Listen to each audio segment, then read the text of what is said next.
Yes. Tuscaloosa, Alabama. Then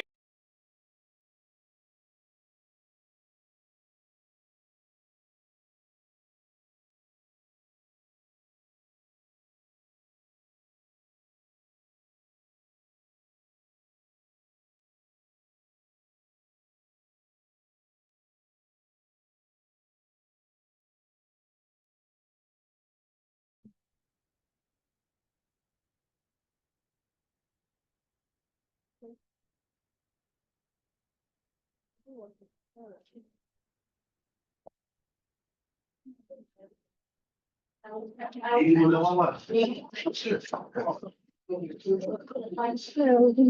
good morning.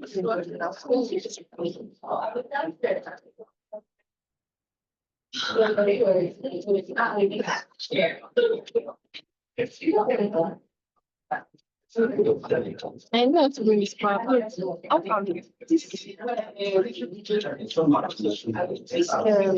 Camera. I just finished on it.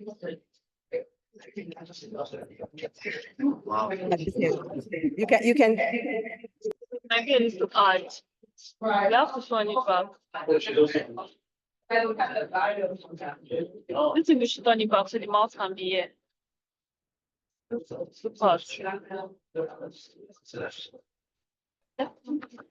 Let's just relax back. Good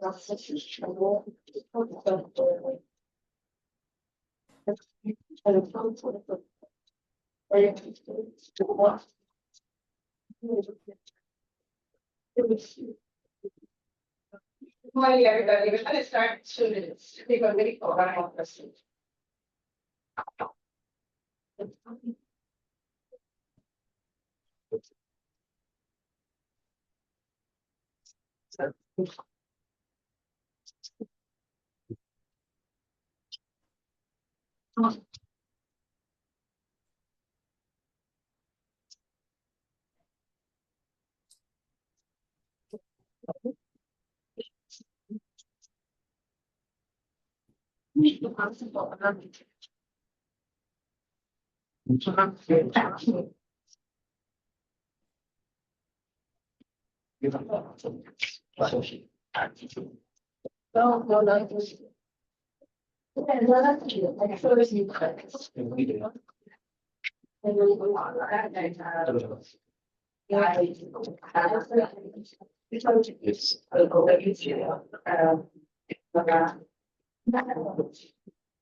So what I was going to do is that I basically was going to use the titles of your information. Talking about events, cultures, and let's see what that means. I really know.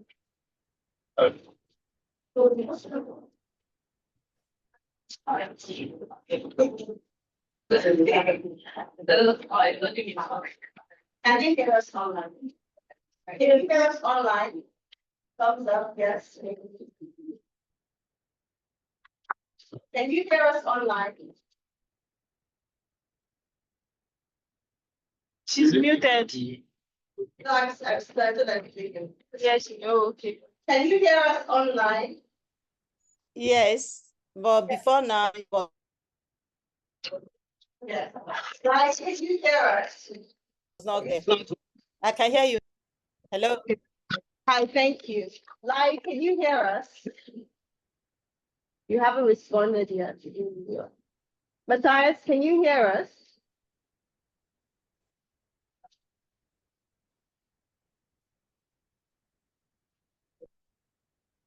Okay, I just want to make sure that they can hear us online. Lai, can you hear us at all? Well, let me try. Otherwise, she'll be able to hear me giving her cues. Let me see. Great.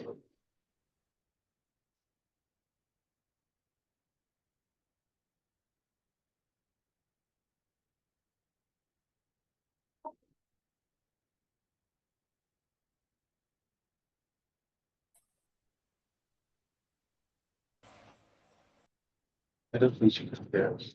Yeah. Hello. Lai, No. good, we can Can hear you you. hear me? I can hear you perfectly. Thank you. Matthias, great. can you hear us? I just want to make sure before we start. No, Matthias, because you're going first. Uh-oh. Sorry, folks, just 1 second. Can you hear us?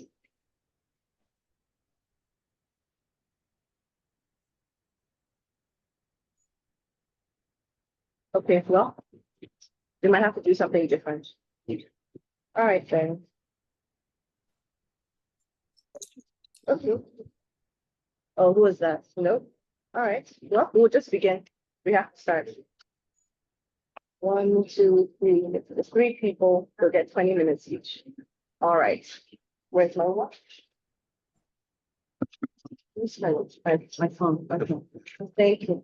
All right. So good morning, everyone. Thank you for joining us so early for this panel. This is part 1 of a 2-part series called Of Streets and Streeters, New Horizons in African Urban Space Epistemologies. My name is Ademide Adelusi Adeluyi. I will be the chair for both sessions, and I'll be presenting in the second session. So I hope that you do join us as we continue our conversation in the second panel. Today we have 3 presentations, and I wanted the organizer of the panel, Bankole Wright, to describe what the panels are about for us. Yes. Hi, everyone. Like she said, my name is Bankole Wright. So basically, what I was thinking about this panel, I was basically thinking about how can we understand the streets beyond just limitations of physical spaces, and to understand the multifacetedness of the streets. And then I wrote a call and an abstract, and I'll just read it here. So this panel, this panel is seeking new ways to reimagine African streets beyond their conventional framings as significant political and economic power. Epistemologies of the street as a physical space and a locus of architecture, planning, and activities have been the characteristic focus of the street within urban imagination. However, this panel seeks to reimagine and reconceptualize the street as a phenomenon of existence, of identity, culture, and belonging. It moves beyond the discourses that examine the street as a microcosm of the border state power that rewards, punishes, and distributes resources based on primordial sentiments.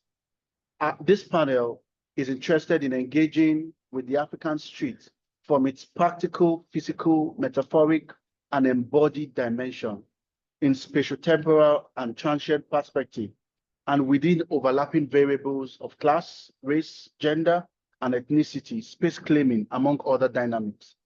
In intellectualizing the African streets, this panel asks for innovative epistemological framings that center previously unknown actors and ideas, or rethink existing ones towards innovative ways of foregrounding the street as an important phenomenon in urban reimagination. So we are here to just basically rethink the streets from what we've previously known.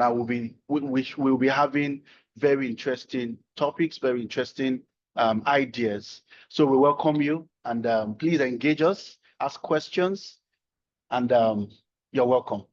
Okay. Thank you very much, Bankole. Okay, so we're going to have 3 different panels this morning. Our first panelist is not here, so we're just going to move to the first panel online, and I hope that he can hear us. Oh, are you, Eniola? Why are you over there? You're a panelist. Please come forward. Grab another chair. Grab another chair. Come on.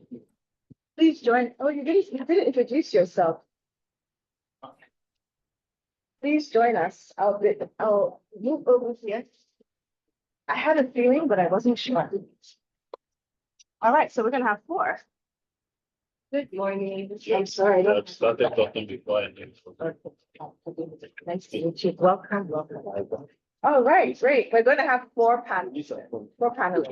Okay. So what I'm going to do is I'm going to introduce every single panelist. Then they're going to have about 15 or 20 minutes to do their presentation. So everyone will present, and at the end we'll take questions. So I just ask that if people can, silence their phones. If you have a phone call, please take it outside, and keep your questions and comments short and engaged.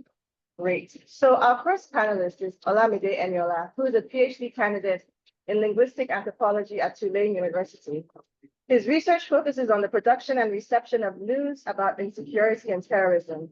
He's interested in how the media produces news narratives and how audiences consume and contest media narratives. His book notes have appeared in Language and Society and Linguist List. Before starting his doctoral studies, he worked as a journalist with the Nigerian Tribune. He's currently in Nigeria doing his doctoral fieldwork while also writing for the Nigerian Tribune as a freelance journalist. Welcome, Eniola. I'll give you a warning when you're almost done. Good morning, everybody. Volume. Oh, No, volume. volume. All right. So my presentation is part of my PhD research. So I desire that we contribute after my presentation. So my presentation is titled Free Readers Parliament, Gendered Space and Discursive Practices at Newsstands. Now, I'll be discussing how newsreaders imagine the newsstands as a parliament, the intellectuals at newsstands, and how that newsstand why is it always dominated by men? Why women are hardly found at newsstands? And then what are the discursive practices at newsstands? But before I start, let me just give us a kind of thing I normally face.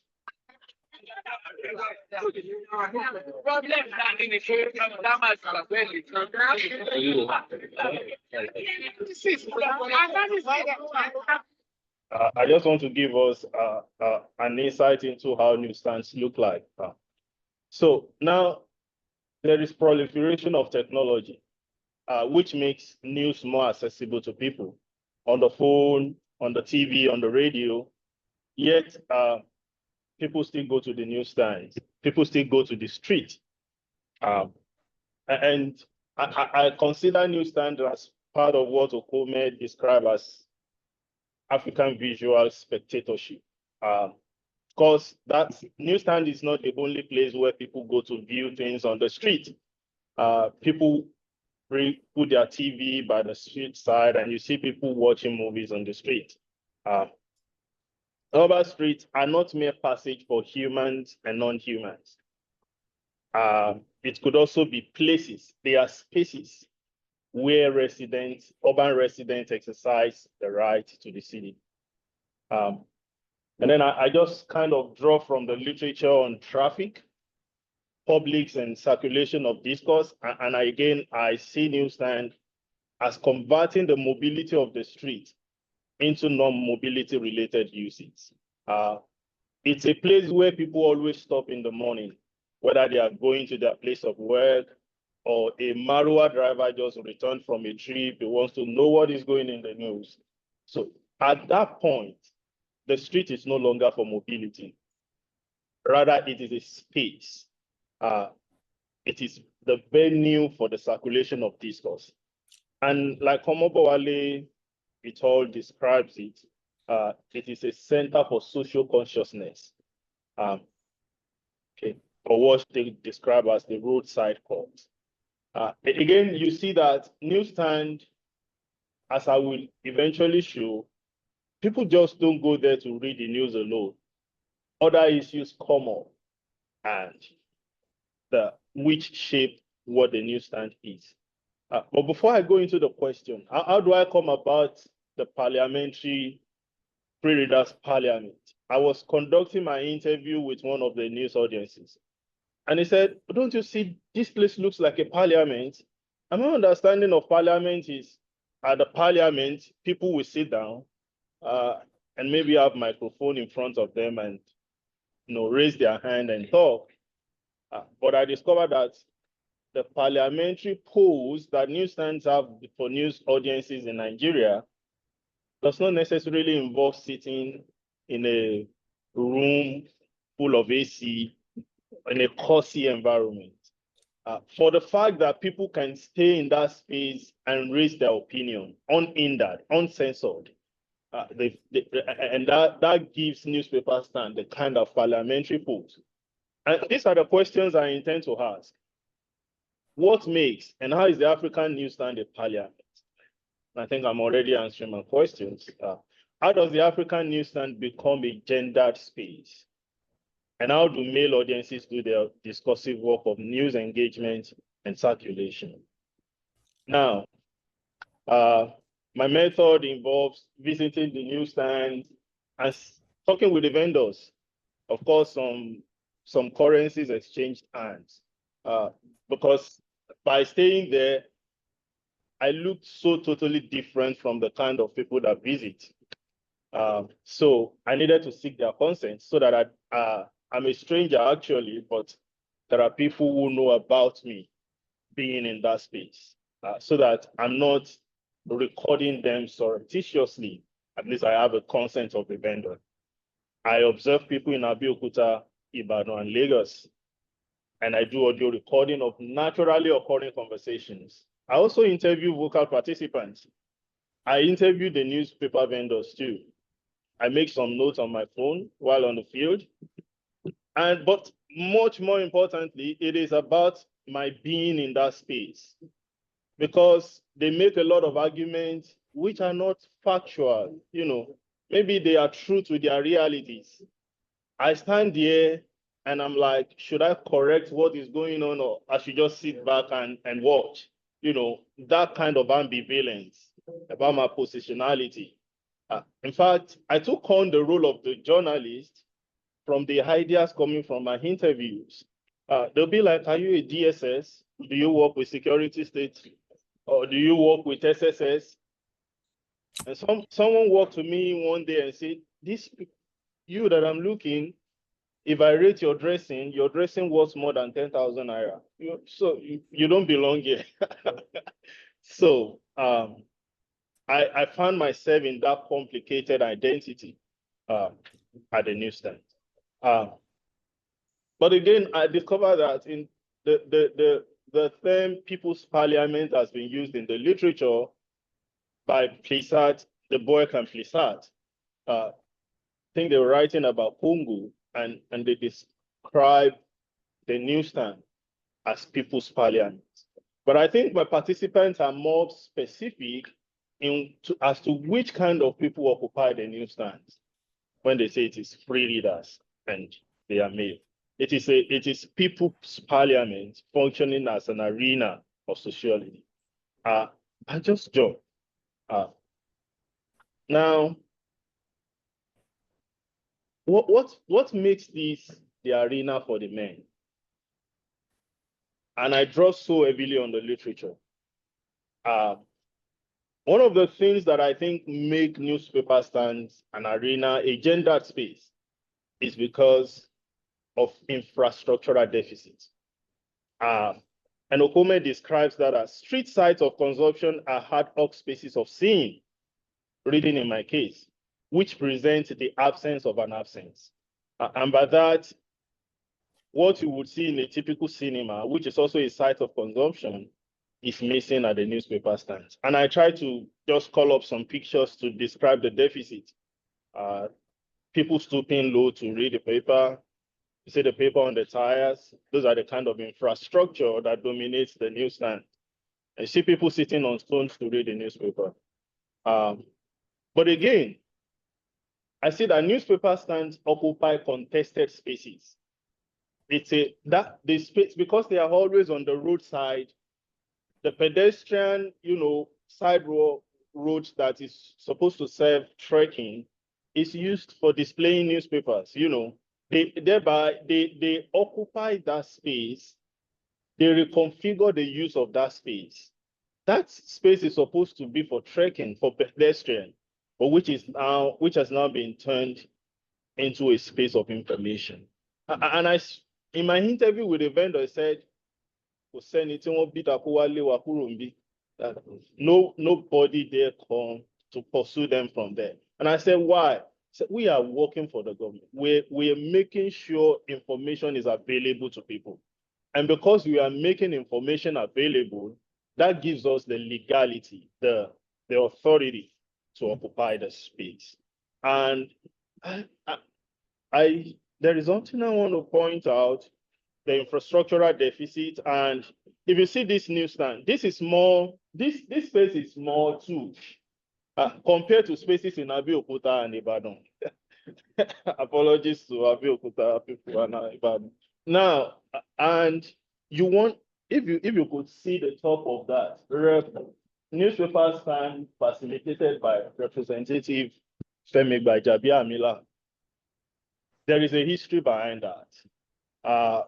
Maybe if you go back in history, one of the security agents of the rep accidentally shot a newspaper vendor in Abuja. And I'm trying to, which I'm still in search of, to see whether this newspaper stand got donated before the incident or after the incident. But if you search, from my search, I discovered that if the newspaper stand is coming from this individual, there must be a story. If the kiosk could be donated by Gbajabiamila, a member of the political elite class, perhaps there is a story. Maybe it's the accidental gunshot that proposed that, or any other thing. Another way I see newspaper stand as a contested space is the news. Anambra government agents at war with vendors, destroy papers. The contest is always about they are occupying a space they're not supposed to be occupying. And these men will be like, no, this is where we want to be, and nobody is going to pursue us. And that brings to fore how, I don't know if they are a new set of actors, but these are actors away from, the center of power, dictating how an urban space is going to be used. All right, I'm just going to skip this. But these are literature describing a typical urban space where you're going to find women. Underlying this gendered pattern of architectural forms is the idea that less is manly, while more is womanly. This woman did not come to the newsstand. She also operates a store by the newspaper vendor. So as a benefit of being a neighbor with a newspaper vendor, she could read news for free. And so she's reading the newspaper at her store. It's not the case that she came to the newsstand to read. I want to talk about the intellectual conversations that go on at the newsstands. If we understand discursive practices in Foucault's time, it's not just about language. It is about the kind of knowledge production practices that people engage in. And I have this quote from Macaria, who says, African intellectual happens across multiple spaces, not simply in North American or European peer-reviewed journals and monographs. Look for exciting intellectual work on Facebook, Twitter, blogs, and YouTube. And I'm going to add to that list. Look at the newsstands. Look to the streets for intellectual conversations. There are a number of practices at the newsstand. So let me just give us some of my data. I say, a man who does not ask questions is a fool forever. A man who asks questions is a fool for 1 minute. I noted that down. so people ask questions at the newsstand. If you are going or someone will call you back, okay, so now tell us what the real fact is. In the process of that, they believe they will not be fools forever, but just for 1 minute. Another said, we argue to learn, not to fight. And again, I could bet it with you, there is never a dull moment at the newsstands. Arguments are always going on, contestation of news. And this is what the newspaper vendor says. The Yoruba race likes sightseeing, we will, and information. The newspaper stands provide this. Information so that people can go from the newspaper stands with information. Again, if you can imagine how the newspaper vendor thinks, newspaper stand is a center for information. And again, okay, let me just round off. Discursive practices. Let me can you go to the next one? Now, so if we look at these, especially on this new story that is on the screen, repentant terrorist swore by Quran can't return to killings. And the spontaneous response, yeah, the spontaneity of responses at the newsstands. People don't premeditate it, you know. As issues come up, they just give it the response very fast. The spontaneity, even though that site is chaotic, but I'm interested in how spontaneous people could be. And the response this man will give is, I want people Europe where Denny Washa. Like these people think we are fools, you know, the kind of skeptical attitude to news, again, which draws on anthropological literature about news, that even though the news presents issues in as if they are chronological, events are not necessarily chronological as the news make us to believe. And these are the things that I see news audience doing at the newsstand. And how they recontextualize phrases, how they recontextualize slogans. Our local subsidy is gone. And again, it's a space of exclusion. Most of the people that were populating the newsstands when I started my fieldwork, because Tinubu just got sworn in then, and they were full of his praise. Oh, this man he has brain, he's going to turn things around. And as time goes on, I see that those people disappear from the newsstand because they could no longer defend the government they stand for. I just want to conclude with this. Ikani was describing the newspaper stands in London, and most people who are observed passing through newsstands and stopping to look were alone and browse the display silently. Only a few times did I see people engage the newsstand in pairs or trios, even more rarely discussing some piece of content. And I feel like, oh no, this is not African newspaper stands. It is a site of engagement. It is a site of people go there. Even free readers who can't afford to buy newspapers, they just go there. They don't have money, yet they want to be informed. And that is what I see in that space. Thank you so much. Great. Thank you, Eniola. All right. And thank you for sticking to your time.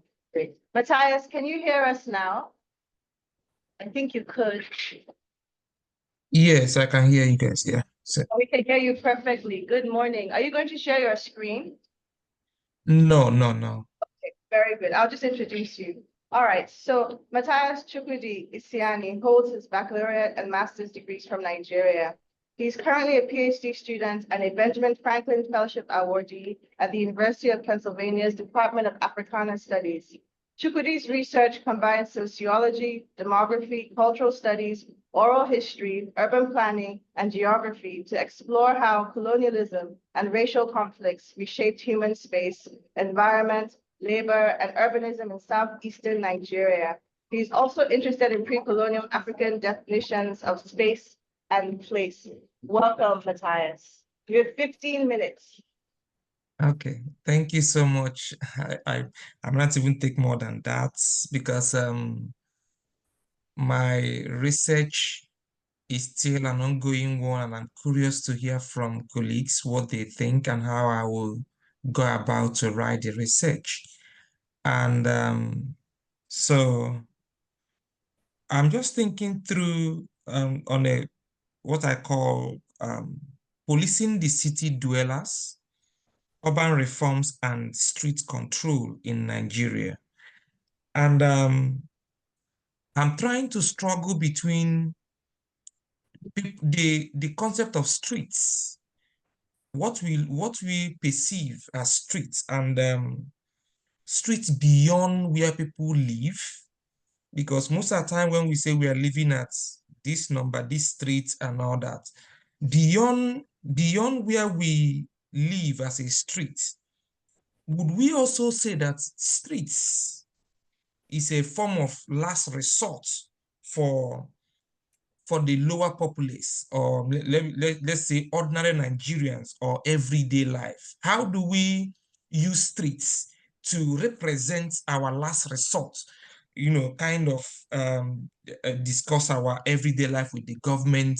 And also my brother that just presented also discussed about newsstand, and believe with us that the newsstand was also in a street or major road or thereabout, that people exemplify their everyday life reading newspaper, as my brother just presented. So, but I'm going, my discussion centers on two important events that happened historically in Nigeria in the 20th century, 1929, about women riots, and how these women carried out their protest on streets, and how this significant protest not only changed the concept of colonialism, but also redressed how colonial administrators administered Nigeria from that angle. So how do we see that particular 20th century demonstration on streets that cut across, starting from Aba, but winged all through some parts of eastern Nigeria, and also some glimpse in colonial Lagos during that 1920, 1930 demonstration? How do we see how streets, demonstrates people's life and redefine law and protect the interest of the people? Because after 1929, there became some changes in terms of policies administered by the colonial masters in Nigeria, and also the laws and all that. Also after 1929, we also agree that it now began the system of carrying out archival document, an anthropological documentation of each Nigerian region, which gave birth to the national archives we have today in different parts of Nigeria after 1929 demonstration. So I'm comparing this thing to the recent one we had in Nigeria, the NSAS protest of 2020, on the idea of streets, how streets could be a representation of everyday life, and how this NSAS protest started in just a small street in Delta State, and cut across, just like about women riot, cut across different parts of Nigeria as a sort of demonstration, as a sort of representing their thoughts in Nigerian day-to-day activity. But a caveat in these two particular demonstrations is the use of police force. That's where I want a suggestion from my learned colleagues to give me an idea on the tactics employed in 1929, the use of police as a form of wheedling people from the streets from demonstrating, which is their final resort, which was used in 1929, which led to various deaths of women and men in Aba or some parts of Nigeria. And also what happened in 2020, also the use of police to wield people from the streets, that also led to death that we remember them every September 20th of every year. So in conclusion, the streets, using the colonial and post-colonial demonstration, have become a symbol of people's everyday life and a space where activities often define the programs and policies of Nigerian government. And it's as if the streets, beyond where people live, beyond where we express our residential address and postal address, could also be seen as the last man resort to rethink the government policies in Nigeria, and also beckon on the entire globe to hear their discussion or discourse as and their everyday life in society. Thank you so much. All right, well, thank you. Everyone's sticking to their time. All right, very good. Next, Adiola, can you hear us? Can you hear Yes, us? yes, I Okay, very can. Thank nice. you. I'll introduce you. So Adiola Olagunju is an artist, educator, and a graduate student in the Department of Art History at the University of Texas, Austin, specializing in African and African diaspora arts. She earned a BA in Tech and Fine and applied, sorry, a BTech in Fine and Applied Arts at Ladoke Akintola University of Technology in Ogbomoso, Nigeria in 2009, and her MA in Photography Studies and Practice at the Folkwang University of the Arts in Essen, Germany in 2021. Olagunju's research has previously examined corporeality and abjection through reading images, photographic and filmic, considered transgressive or even obscene. She is currently thinking about monstrous maternal portrayals and feminist readings of the figure of the quote witch in filmic and digital media in Nigeria. She has been the recipient of several prestigious prizes and awards, notably the NRW.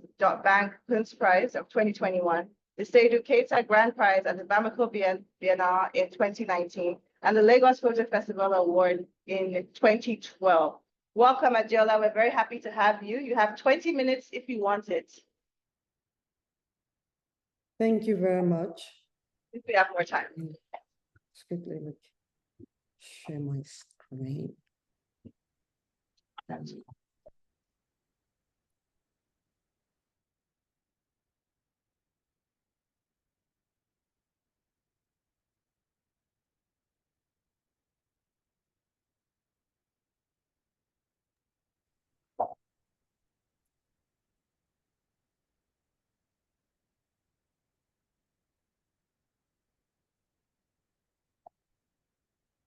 Can you see my screen? I just Yes. want to be sure things are working on my side. Excellent. Yeah.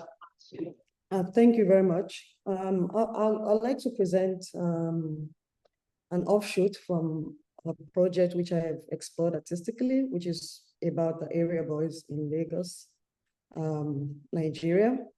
I've worked or explored like these thematics with like film, photography, sound work, and this is like my first attempt at reading the street theoretically. So I'm interested in language use and slang expressions on the streets of Lagos.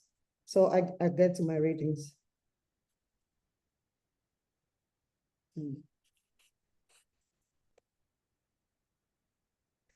African urbanity has appeared in numerous kinds of literature, with portraits of Lagos city centralized and described with varying qualifiers and signifiers.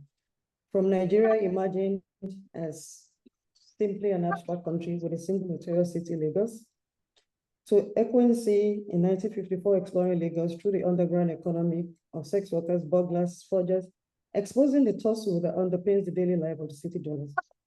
Lagos, a city significantly shaped by its colonial past, as a result, captured by obscene inequality in various dimensions of urban sociality, reveals the excessive effect of violence in everyday life. As such, many literary work on Lagos are generally predisposed to mechanistic spatial disorder, digitification, organized violence, crime, strife, and civil disorder. However, the intensity of Lagos looms too large, and because of that, it has become to be regarded as a social phenomenon. But whom or what does Lagos express and signify?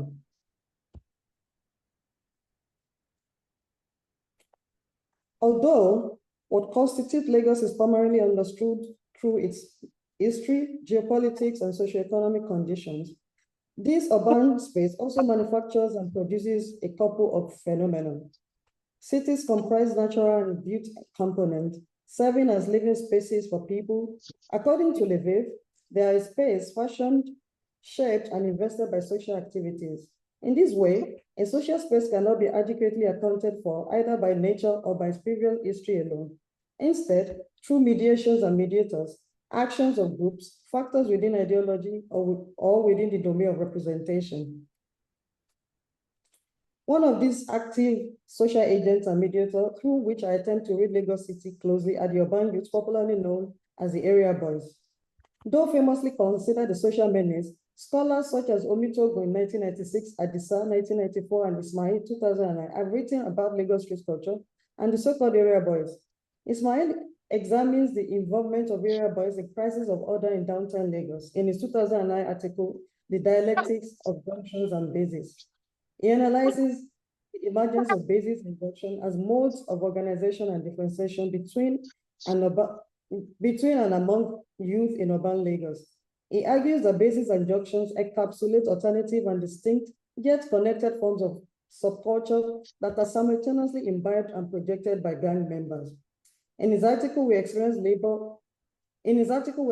urban Lagos as a laboratory of change, creating the physical space at the core of the varying forms of identity the area boys imbibe. At the base, where boys from the area meet, modes of identity are performed through belonging, shared interest in sport, music, or politics, recreation, and relaxation.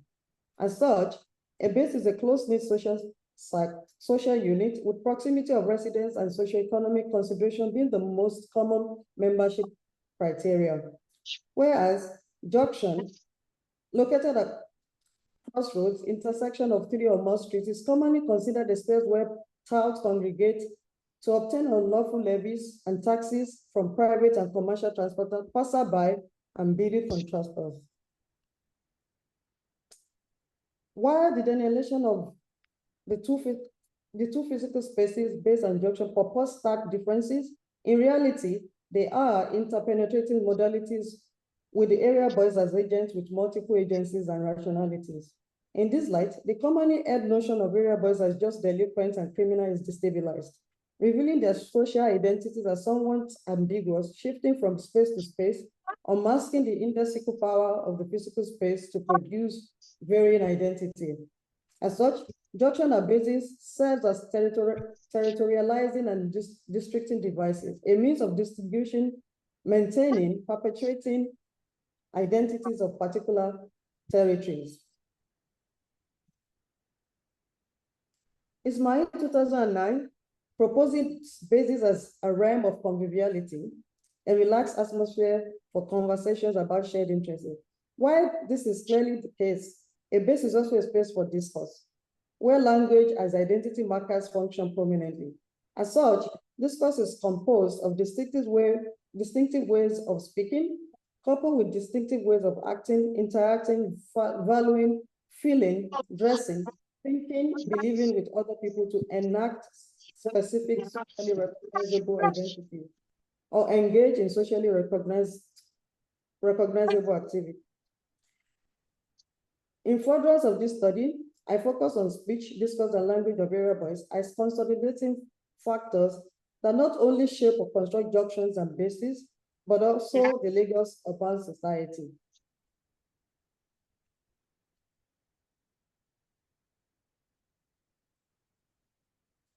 According to Feklo, language is a mode of social practice, a core component of society and a social process. Likewise, language is a socially constructed process influenced by non-linguistic aspects of culture and society. However, language, whether English, Yoruba, Igbo, or Hausa, is not monolithic. It is comprised of many sub-languages that can be considered social languages. For example, the Nigerian Pidgin English is a significant sub-language and perhaps a linguistic phenomenon in that it imposed its presence in mainstream Nigerian culture. Being a multi-ethnic nation with over 200 million people and approximately 400 indigenous languages and dialects, Nigerian Pidgin English, however, developed diachronically as a synthesis of native or ethnic languages and English to bridge the gap and meet communication demands, and as a result became widely spoken among inter and intra-ethnic groups. Unlike our primary languages, which are cultural inheritances from society and not personal inventions, sub-languages, on the contrary, enjoy inventiveness and creativity of varying cultural groups, forming as well as using the language. The area boys' way of being in the Lagos city space shapes and forms their identity as sub or countercultural. At the basis, they not only hold conversation based on shared interest in sport or current affairs, but more importantly, creatively invent their own language expressions. Unlike Nigerian Pidgin English, where because people share similar social conventions, make this social language intelligible to the more significant part of the population, area boys coded and newly coined language expression can be said to be a function of certain attitude and beliefs allegiance to a particular lifestyle, and specific ways of interacting and enacting identity in the world. As such, the slang expression is easily accessible to in-group members and less intelligible to outsiders. According to Olumuyiwa in 1989, slang expression is a variety of speech characterized by newly coined and rapidly changing vocabulary used for in-group communication, which sometimes prevent understanding by the general populace. Area boy slang is likewise newly coined or created by attributing new meaning to existing words and by juxtaposing indigenous languages such as Yoruba and Igbo with Pidgin English. This form of language use complicates the commonly understood meaning of words and is usually at variance with its antecedents, thereby constraining literal interpretation. I will play a short clip of taped conversation at the area boys base in Okwebi, often known as Monkey Village in Ikeja, Lagos. Please let me know if the audio works on the other side.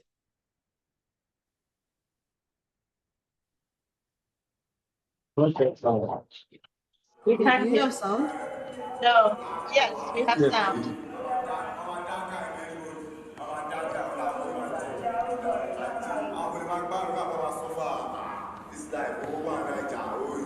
Government at least because they are free only you come here come out from I no mask. Listen to tell me, you know what I mean? Every day I take antivirus, anti-sanitizer. I sanitize my body every steady, every day, every blessed day. Which I use. You don't worry, I sanitize my body every day, every steady, every mask. You don't want to scam no balola. Scam no balola. If I to Vitalika job, and from my back. If I to Vitalika job, and you are dry, Vitalika go ni karamo. If I don't drink NSC, they drink nitrate, they drink anything, they drink champagne, they drink syrup. If I'm bad, now we human being, now we take this life hard. This life very simple. God creates everybody equal. All of that we want, now we human being, now we talk say, you are my brother.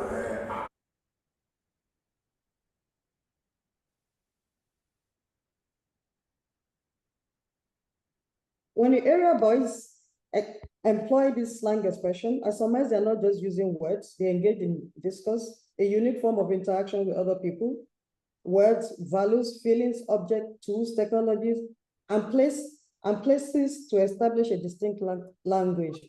Therefore, conversations at the area boys basis are not just casual exchanges. They are socially embedded activities and a way of recognizing and getting recognized as certain sort of persons doing or saying certain sort of things. Through this self-created language expression, they seek recognition by communicating themselves to mean something to someone. Narrated is entrenched in their attitude, values, and conviction in social, political, cultural situations and in a nation.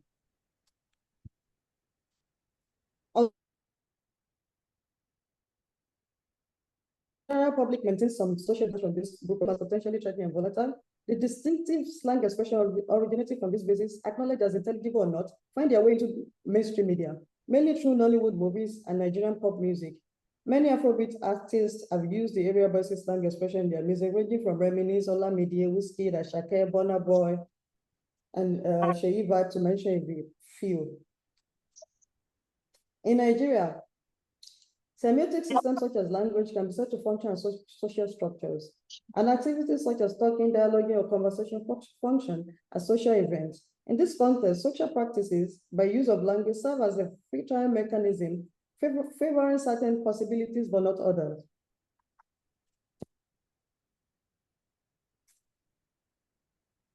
In other words, social practices establish hierarchies within social languages and their use, and so too power relations enacted through language use. As such, engaging in a day-to-day convivial conversation with area boys, especially across class divide, is a considerably rare and unpopular occurrence in Lagos City. However, through this musical or fictional, in the case of music, translations of their character and slang expression in mainstream media, the general populace is made to either consciously or unconsciously renegotiate their relationship with this group of people. As a social subject, area boys are constrained to operate within the subject position established within the hierarchies of social practices in Nigeria. I conclude that it is only through being so constrained to the margins of discourse that they are eventually enabled to act as social agents, shaping popular culture. While area boys may appear passive when their linguistic inventions and ways of being and relating turn up in Nigerian mainstream media, they remain active and creative social agents shaping the times and the urban culture, and most importantly, claiming space in the Lagos urban centers, employing, however reflexively, Nigerian popular icons as mouthpieces. Thank you very much.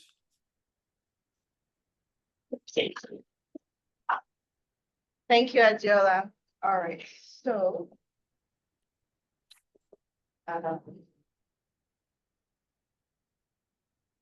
Is Lai back online?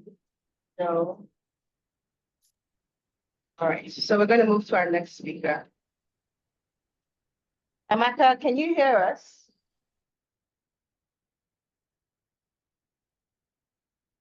And also, we should like to see if we can hear you. Amaka, are you there?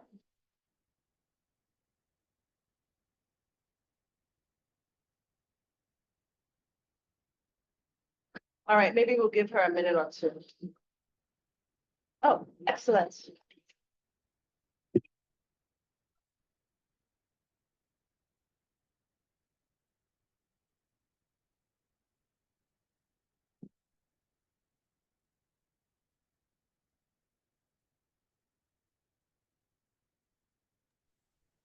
Can you hear me now?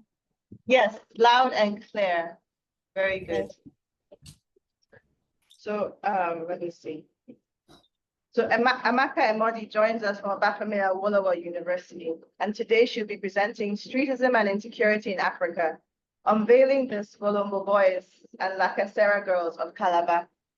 You have 15 or 20 minutes for your presentation. Thank you.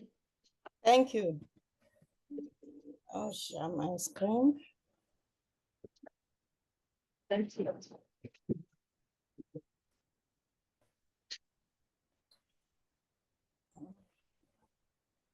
Trying to share my screen. I think you should have access to sharing your screen. Yeah, I'm trying to do that, but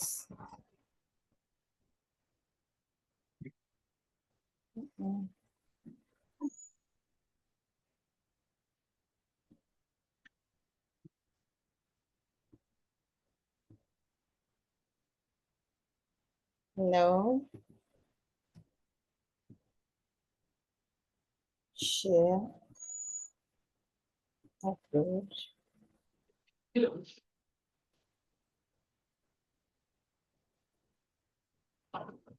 Can you see my screen now? No, not yet. Oh.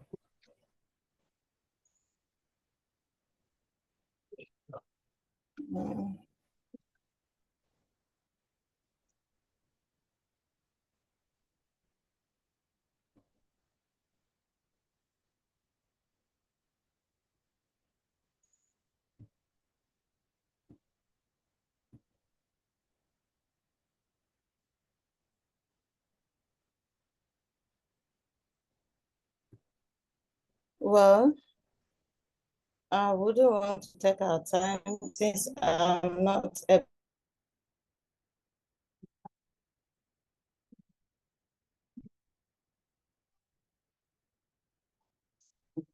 So what happens to our Wi-Fi now? Are we connected I to think they're not moving again. Hello? Okay, we can still hear you. Hello? Hello, can you hear us?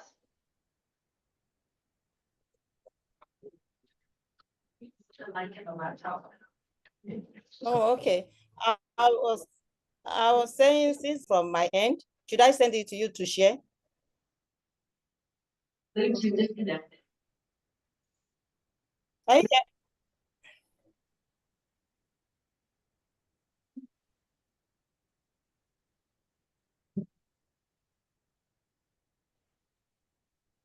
Hello?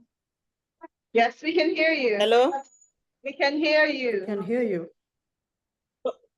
But Yeah, I was saying. you can send it to me. Can I send it to the chair or you, a deputy? Anyone. You can send it to me. Let me, I can drop my email and then I can Okay, share on okay, the just screen. drop your email to me. Mm.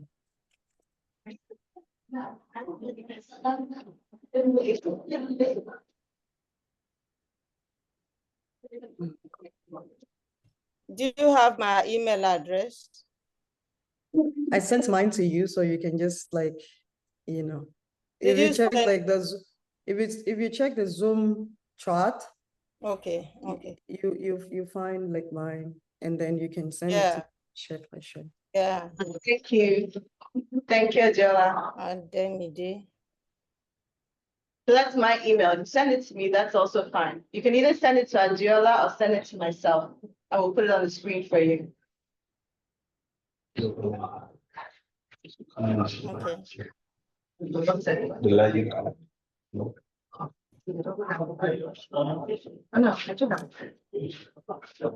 If you, do you know? Okay, go next. Oladimeji, we see you. Don't worry, you go afterwards, after Amaka.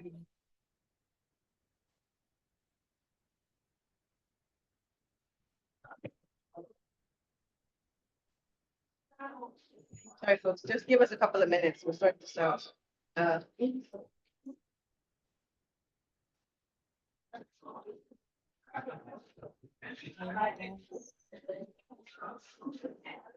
Right now, my own Wi-Fi is not working. Yeah, for some reason, mine too, so.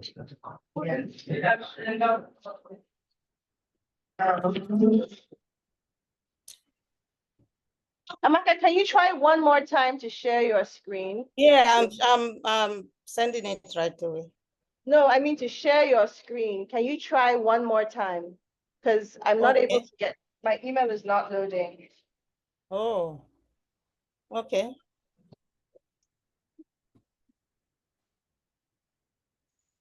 Let's see.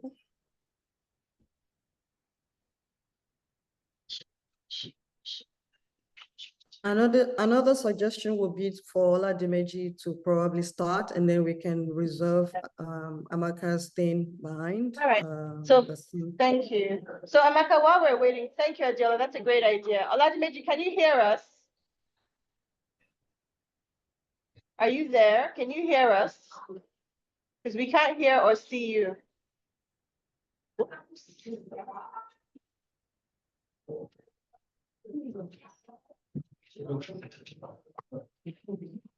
It was going so well with our team.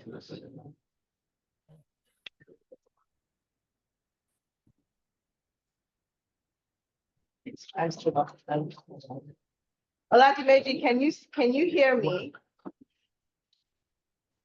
Hello? Hello? Hello? No, I'm here.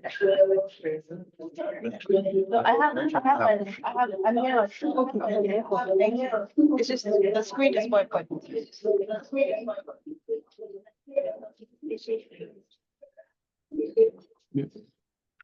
Meets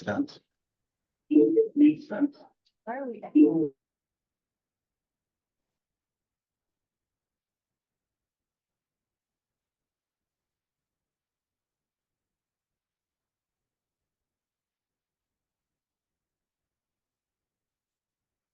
Unmute. So lower the volume. I've left. I'm no longer there. So, but I can't see them now. The projector is dead. Yeah. Oh, okay.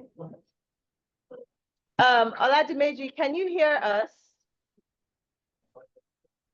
I'll come, don't worry. Sorry, folks.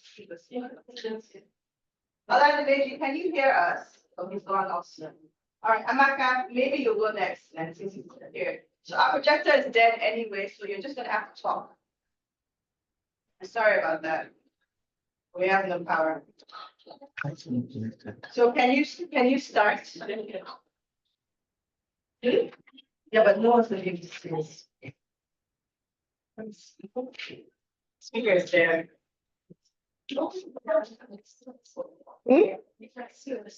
Okay. All right. So, Amaka, can you start? Can you hear me at all? Me? Yes, Amaka, can you start? Hello? Yes, you can't see us, but we can see you. Yes, I can hear you now. So can you start? Maybe we can Okay. do your 15 minutes. Hey. Hello? Oh, God. Hi, Amaka, can you begin your presentation, please? We can hear you. Yes, I can.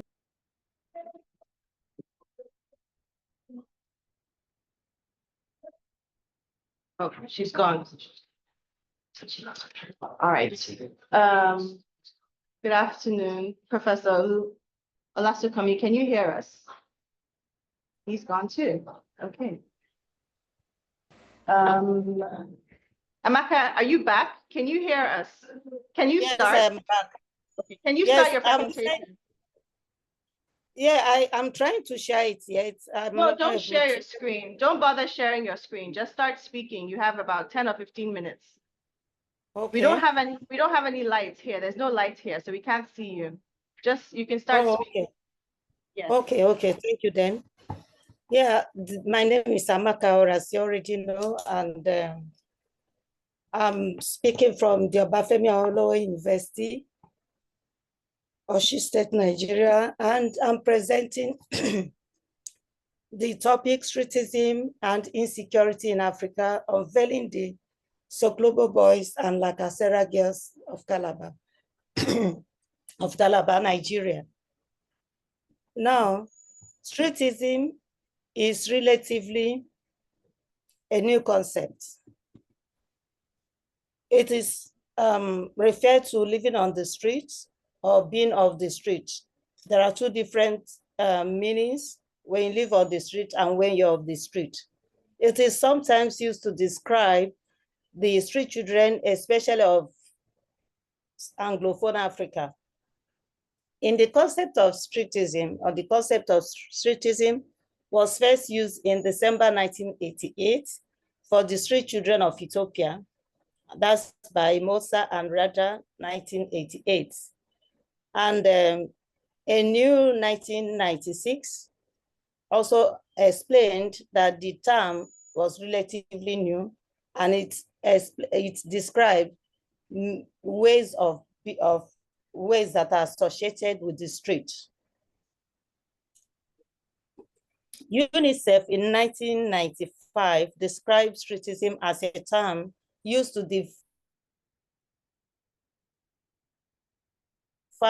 the of 18 years and are on the street. According to this concept, there are two categories of street children or children involved in streetism.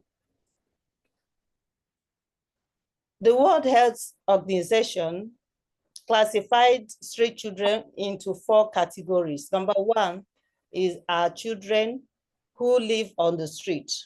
Number 2, children who have left their homes or families and reside on the street, hostels, shelters, or abandoned places. Number 3, there are children who live in protection centers or orphanages who are at risk of becoming homeless. And number 4, children who have weak or insubstantial relationship with their families and whose circumstances have forced them to be on the streets or spend time or nights outside their homes. Unfortunately, we cannot see this slide, but there are street children, and this category of street children are called Soklobo boys. The Soklobo boys and Lakasera girls, that's the gendered terms. Soklobo means the boys, and the Lakasera means the girls. These two concepts are different. The girls mean it is because there are meanings undertones referring or regarding these names. So the Soklobo girls and the Soklobo boys and Lakasera girls are a special cohort of street children, and they reside in Calabar, Nigeria. Now, many of these children were forced into the streets, not because of their own, maybe the regular circumstances we know that force children to be on the street, but because of accusations of witchcraft as pronounced on them by some Pentecostal pastors. Then when these children get into the streets, they operate like beggars. They hang around street corners, but later they will start carrying guns and getting dangerous as they grew bigger and mature with street life. Hello? You can hear Are you you. hearing me? Yes, Okay. we can hear you. Okay. They operate, and with time they operate with different kinds of crude weapons, collecting phones, money, and other valuables from people.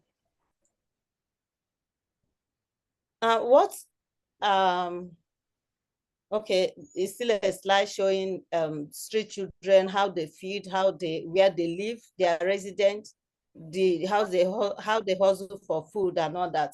And these children range from age 5, 4 to 18 years.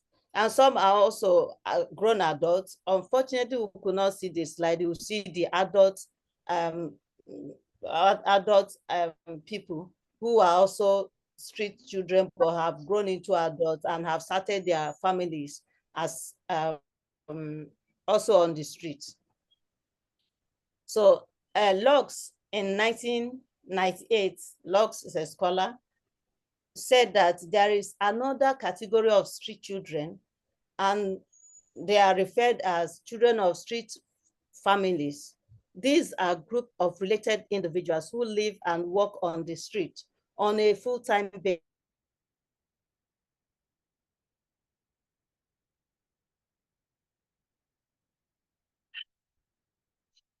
Okay.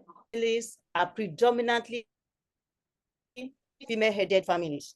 They live or they have their home and live on the streets on a full-time basis. Like other street children, their activities vary. Sometimes, Thomas 2012 found that children on the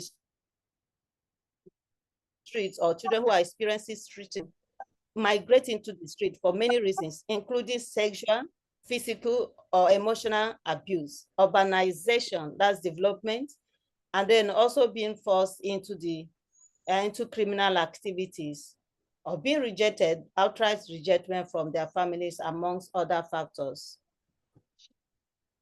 Now, streetism or being of the streets or being on the streets have push factors. So there are push and pull factors. Some of the push and pull factors that bring children into the streets are child abuse and neglect. Child abuse and neglect, as you know, are different concepts. A child can be in the house, but is abused by adults, parents, relations or relatives who live or come regularly to the house in several ways. And then accusations of witchcraft accusations. Some of these children, a parent can just wake up and as instigated by a religious leader and accuse his or her child of being a witch and being responsible for all their predicaments, and then we can call it social dysfunction. And because of that reason, they throw that child out on the street and abandon the child on the street. Can you round up in 5 more minutes? Yes, I can. Then another one is sexual and physical abuse. Poverty is a predominant factor. Parental neglect and abandonment. Bullying. Some children are bullied. Peer pressure and family. Some others.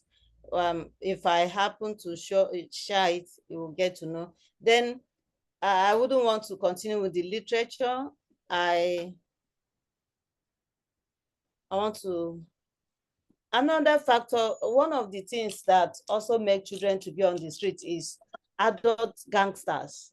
Like the last presenter talked about area boys, adult gangsters and enabling environments. these adult gangsters, they use these children as baby factories. They use them for gun runnings. They use them for election riggings and drug peddling.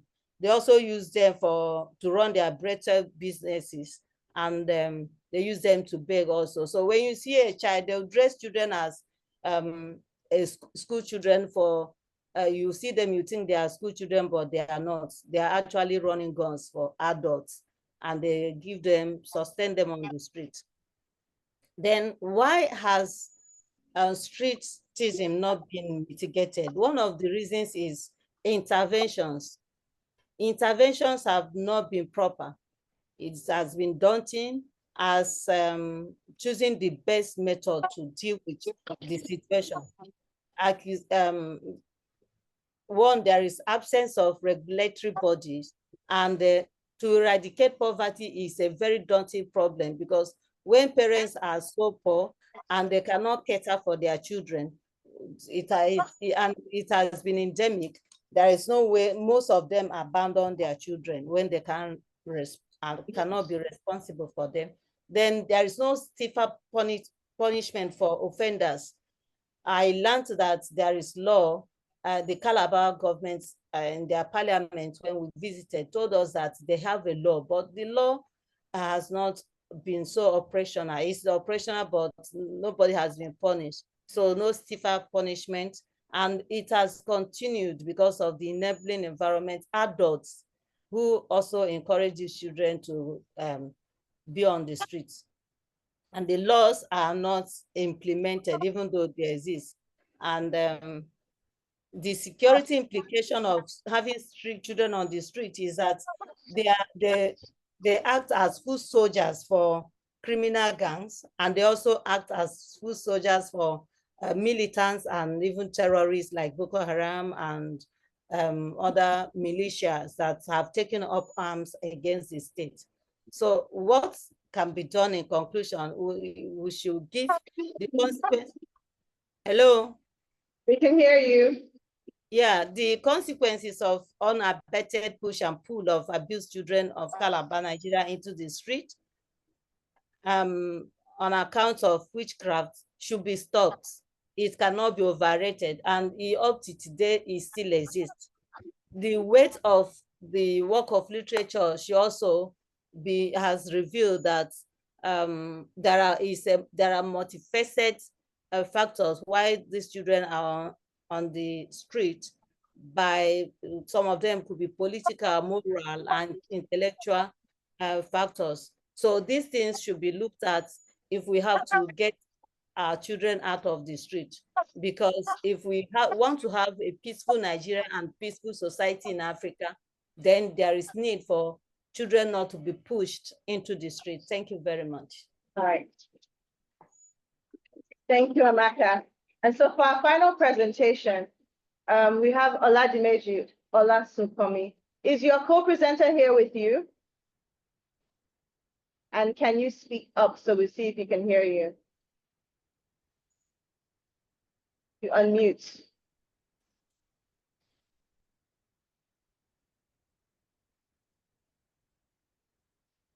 Oladimeji, can you unmute, please, so we can hear you?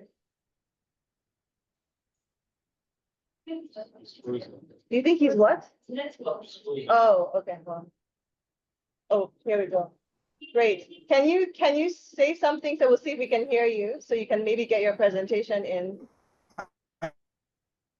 Okay. I'm presenting on behalf of my partner. Okay. So we can hear you now. So in the interest of time that we've lost, can you maybe do it in 10 minutes? I guess we'll cut you off from Adekunle University, Akungba Akoko, Ondo State, Nigeria. I'll be presenting my paper on an ethical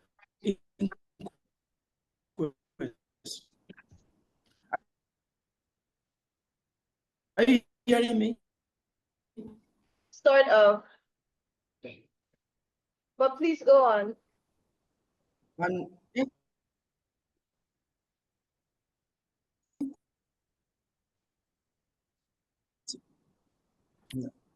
Yeah, can I proceed? Yes, Can I proceed? please. Yes, yes, Can I proceed? yes, you can.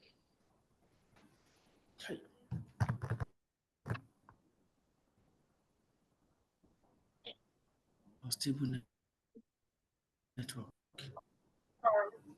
Thank you. My paper is and Yahoo syndrome. Myself and like people have tried dimensions of nightlife and society. Unfortunately, today, nightlife seems to be a very wonderful point of socialization among humans, especially in Nigeria. This socialization seems that the fun seekers try to hide into the night, the darkness, the serenity, and the peace that the night brings to enjoy and to socialize. Unfortunately, there is a twist in this nightlife as a social system whereby fun seekers tends to seek enjoyment and enjoy the rest of their day, maybe after a hard struggling day or maybe after an hectic working hours. Unfortunately, the over time, nightlife has shifted away from these pure fun-seeking activities. It has harbored in crimes and criminalities that has recreated or led to a rethinking of the essence of nightlife as a viable social fun-seeking reality. Today, we see that cybercrime, cyber criminals, fraudsters, has abused this nightlife as a point of convergence for socialization, for business interests, and for criminal activities. Unfortunately, recent scholarship has not covered enough on the effect of nightlife activities and cybercrime on the Nigerian milieu. Especially, there is two variables I want to look at here: the upsurge in cybercrime and the upsurge in hook-up culture among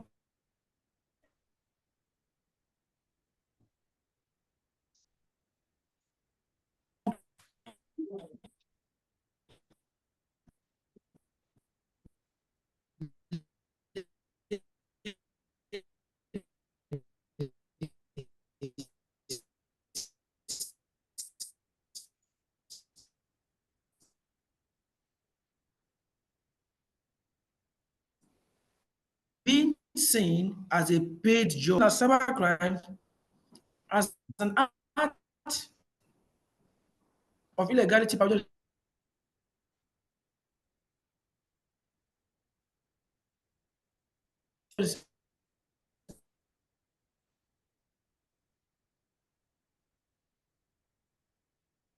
on the digital social fund seeking. Researchers use crimes devoid of just fund seeking activities. Today, in sometimes ago, nightlife is definable by 10 p.m., by maybe 11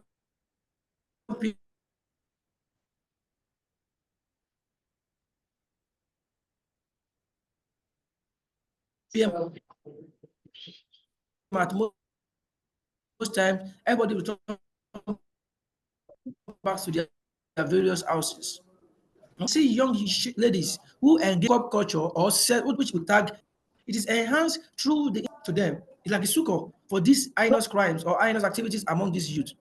For example, most of the youth engaged in cyber crimes uses the nightlife activities, the clubbing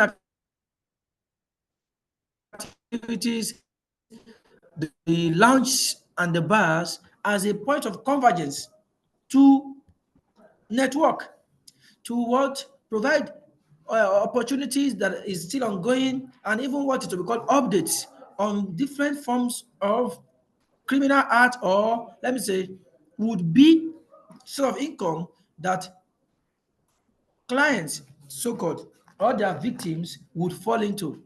This also, we see that during this nightlife, drug consumptions, smoke, illegal drugs are consumed with recklessly, without activities, without any government trying to checkmate them. Unfortunately, recent activities of the Economic Financial Crime Commission has led to an abysmal what relationship and what I would say a reduce of the fun-seeking activities of this youth in the night. Clubs have received low patronage. Lounges have received low patronage because of the fear of EFCC bust up. Unfortunately, the ethical inquest is that how do we look at it from a sociological perspective of a sociological thinking that will lead toward an ethical reappraisal of this phenomenon. Look at Kantian imperative, which advocate that of dictate of art, willful options and willful attitude. Unfortunately, cyber criminals don't believe that they are doing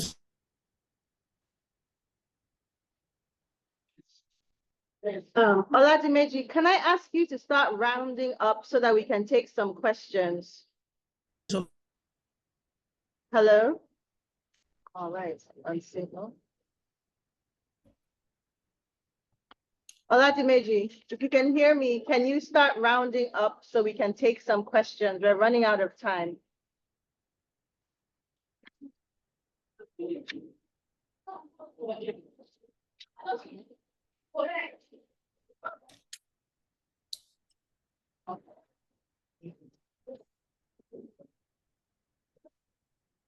Okay, so if we send that to him, yes. Okay, folks, we went from too much time to now we're running out of time. So as we're waiting for him to come back, so remember some of our panelists are PhD students looking for feedback on their papers. So if you have any questions, comments, feedback, this is a great time to start. So, yes, and of course, tell us who you are. My name is Logi. I want to commend what is the name? Olamide. Olamide for his work. It's a wonderful thing. I some time ago looked at this newspaper stand as a sort of primary data for research because I was amazed at the kind of information that is being generated from that information for those maybe for the ordinary man, but the data for researchers. Because in getting their discussion, you can now be able to see the noise and the data that you can analyze and get your information based on the kind of area of your study. And if you observe, as I observed too, if you have gone there maybe on a daily basis, maybe within the 7 days of the week, you will see the group, but with different individuals. There is no time you go there and you meet the same people you saw yesterday here, and you see different opinions. So I have looked at that in the area of transport infrastructure, the movie parks, football, where there are fewer centers, or where you play live. You see people that will gather to even analyze the event. They will. Some people will bring back history. Is it okay if we round up so somebody else can ask? But thank you. Then I don't know. The other guy that talked about this, yes, I don't know who there is. He's now looking at the kind of correlation to what happened in 1929 and the 2020 San Marcos with the relation to streets. And I want to look at this street as a kind of a link, a linkage to our transport system. When you look at our roads, they are kind of an artery. They are just connected to each other. So our streets is where our homes connect our streets. So, and our homes are points of origin and point of destination. If you leave your house, you come back to the house. So those streets are very, very important in transportation. And the government knows this, and we too will know this. So if you block the streets, it's like blocking one part of our artery that will not allow blood to flow or will not allow nutrients to flow. And you know what will happen when your part of the house. So when any part of the street, maybe a major street is blocked, it somehow affects the other. So everybody is interested in that street. Thank you so much, Dominic. Does anyone else have a question? Joseph, don't forget me. And please, if we keep our comments short, more people can speak. And a question also. So first question, it also who are you? I'm Joseph. Yes, thank you. Thank you. Olamide, thank you very much for the presentation. I want to ask that are there any ethical considerations in your work, considering that, for instance, you took pictures and you see faces, and some of those pictures made it to your dissertation and all that. What are the ethical considerations? The second thing that I'm curious about is the possibility of this space also being a site for misinformation. Have you ever thought about that? Considering that usually you find dominant voices, and if you cannot make a voting line for it, that it doesn't mean that you're and so I'd like you to comment on that. Thank you, Dr. Kumutis. So we'll take a few more questions. And if anyone has them for more panelists, thank you. My name is Carol Rivandi. I'm a journalist. You will tell you everyone's government. I was from America. I knew what we were into because at least we discussed and we talked about certain things. But I want you to take note of this. Please, you talked about the men for the film. I remember there was a time women, people to understand first time source for information. Like he said, research. We told us to research. Please, I need to understand whatever work you are doing. Then you need to understand it's not just from only those people, also from interventions and their needs. Thank you so much for the gender question, which I think everybody can consider. Yeah. Yes. You should explain. Thank you. I think my question is also in line with that. I wanted to know. If you talk about gender, you mentioned the issue of infrastructure as one of the things. And I want to also know whether you consider that women also have some other activities that do not make them, participate in such. Now, take note of what she's talking about. Then, are there codes for identifying those who were there yesterday, who were there today? If you have we find a way of no, because we talked about them when they were discussing when first came in later realized that they disappeared. Did they really disappear or they thought? Or what they were discussing disappeared? They are really changing the conversation. Is it the people that participant that really disappear or their thoughts that disappear? Then you see that commercial implication of what they are doing, any economic importance of what they are doing, or shortage, so on and so forth. Thank you. Thank you so much. So for our panelists online, can you hear us? Adiola, Amaka, Olajimeji, can you hear us? And Matthias. There was also a question here about the ethics of data collection and gender. So I wonder if everybody can respond to that. We'll just give everybody 1 minute so everybody can have at least a response. Olamide, would you like to start? 1 minute. So the ethical considerations. Any question? Most of the questions are like, I spoke with the newspaper vendors. I was like, can I take pictures? And the question is, as we are standing here, do you know how many people have taken pictures of us that we are not even aware of? Who needs to take picture in the public space and will be seeking, consent? So that's why sometimes I try to take the picture not showing their faces. So at the time most of the spaces are at Mokola roundabout, if we know the place in Ibadan. So to take some of the pictures, I will need to go to the bridge, go walk some distance, climb the bridge, so that I take picture of people at a distance. Most times I want to listen to what they are discussing. I also want to take pictures. Yeah. So, but I made sure I saw their consent before taking pictures. Well, codes for identifying people, whether it is people that disappear or the thoughts that disappear, well, maybe it is both. I just know some faces I used to see at Mokola way back in June, July last year. And as the economy keeps growing worse, I just discovered that I no longer see them. But some faces have been constant. Some faces. So this is what I also did. I've been doing. Sometimes I sell newspapers with the vendors. So I keep money, they go somewhere else, and I'm the one monitoring the stuff for them. So it helps me to keep memories of faces. And those people are intelligent. They know faces. They could identify strangers. Yeah. Thank you. Thank you Adiola. so much for the. So for our online panelists, if you could respond in 1 minute, your final thoughts. 1 minute each. Yeah, thank you so much. The ethical consideration, I also engaged people that participated in the 1929 about women riot and sought their consent to give me their views and all that. And I also had research assistants that helped me through. Then the 2020 NSAS protest also is is an ongoing conversation.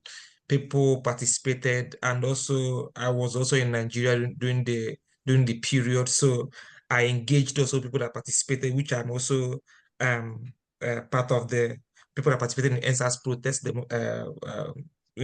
moving around and all that. So there's I always seek consent before doing my interview, focus group discussion, and all that. So, thank you for your observations on the paper. Thank you. Thank you so much. Adiola, would you like to go next?